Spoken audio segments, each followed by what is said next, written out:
अमेरिकी अश्वेत George Floyd की police custody में हुई मौत के बाद बवाल जारी है। अमेरिका की राजधानी वॉशिंगटन में बड़े पैमाने पर एक बार फिर से हिंसक विरोध प्रदर्शन हुआ। साथ ही प्रदर्शनकारियों ने व्हाइट हाउस में भी घुसने की कोशिश की।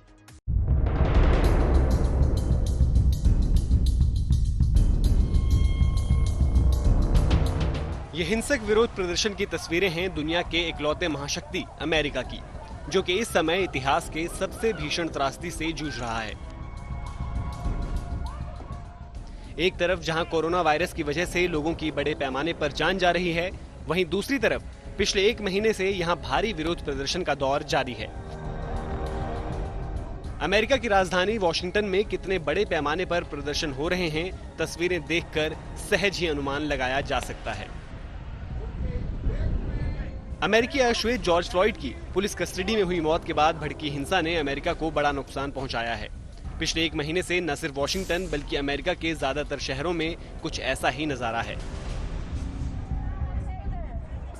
ब्लैक लाइव्स मैटर मूवमेंट के तहत मंगलवार को वॉशिंगटन की सड़कों पर हजारों लोग उतरे और प्रदर्शन किया।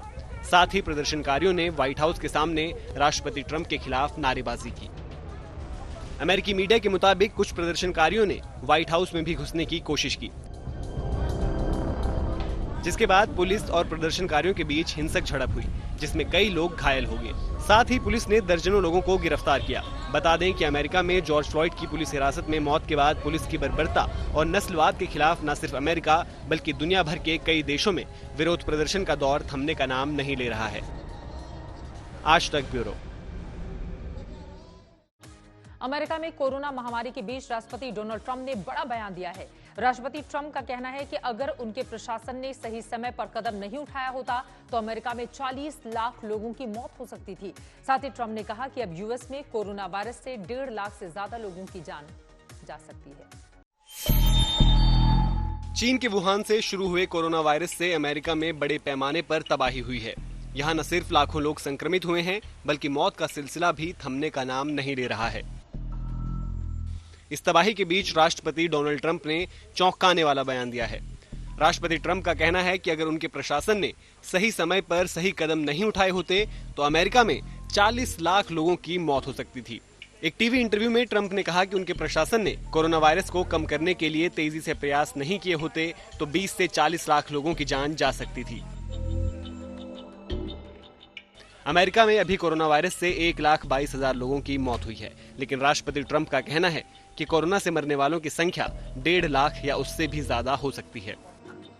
बता दें कि अभी अमेरिका के कुछ इलाकों में नए मामलों में गिरावट देखी जा रही है, लेकिन टेक्सास, फ्लोरिडा और कैलिफोर्निया समेत 23 राज्यों में संक्रमण के मामले अभी भी बढ़ रहे हैं।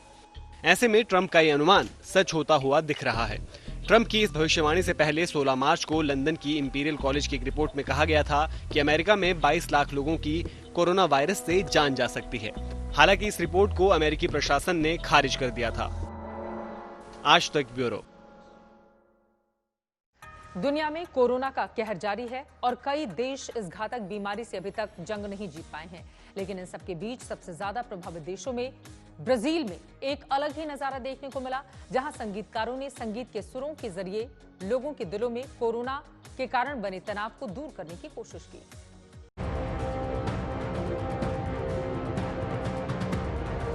दुनिया में कोरोना की महामारी के चलते जैसे हर किसी के दिल और दिमाग पर तनाव है, वैसा ही नजारा ब्राजील में भी देखने को मिल रहा है, जहां अपने को सुरक्षित बनाए रखने के लिए तमाम कोशिशें हो रही हैं, लेकिन आए दिन बढ़ते आंकड़े हर किसी को बेचैन कर रहे हैं। इसी बेचैनी को दूर करने के लिए ब्राजील के रियो डी जेनेरियो में एक अलग नजारा देखने को मिला, जहां संगीतकारों ने शुक्रवार रात को अपने पड़ोसियों के लिए सांबा संगीत कार्यक्रम का आयोजन किया।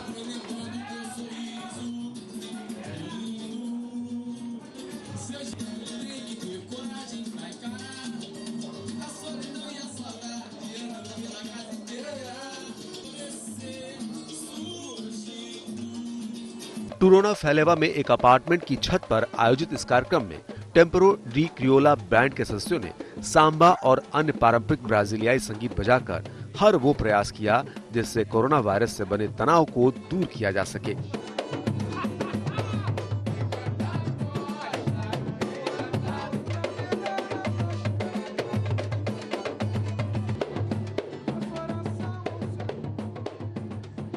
इस कार्यक्रम का स्थानीय लोगों ने भी जमकर लुत्फ उठाया।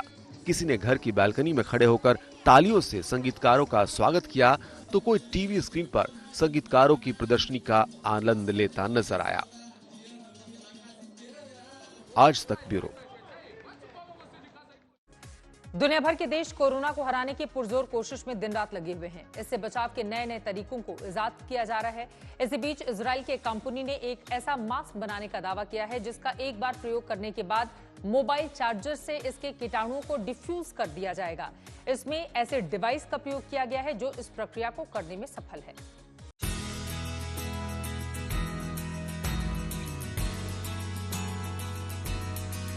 इस समय पूरी दुनिया कोरोना वायरस से जंग लड़ रही है। सभी लोग इससे बचने के नए नए तरीके विकसित कर रहे हैं। इस बीच इजराइल की एक कंपनी ने ऐसा ही प्रयोग किया है। इस कंपनी ने एक ऐसा मास्क बनाने का दावा किया है जिसको आप दोबारा या फिर उससे भी अधिक बार प्रयोग कर सकते हैं।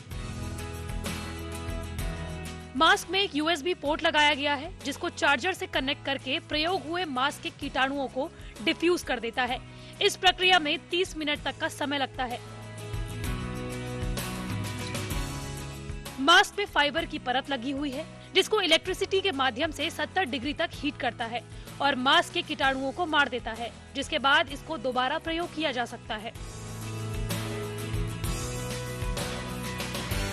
आपको बता दें कि लगभग 92 लाख आबादी वाले इजराइल में 19,000 से ज्यादा कोरोना के मामले दर्ज किए जा चुके हैं, जबकि 300 से अधिक लोगों की मौत हुई है। वहीं मास्क को ऐसे डिजाइन किया गया है कि इसे पहनने से भी आपको किसी भी प्रकार की समस्या का सामना नहीं करना पड़ेगा। इजराइल का अगर इस प्रकार का प्रयोग पूरी तरह से सफल होता है तो ये पर्यावरण के लिए पूरी तरह से कारगर साबित होगा। आज तक ब्यूरो। इसी के साथ दुनिया आज तक में बस इतना ही, लेकिन हर बड़ी खबर के लिए आप देखते रहिए आज तक।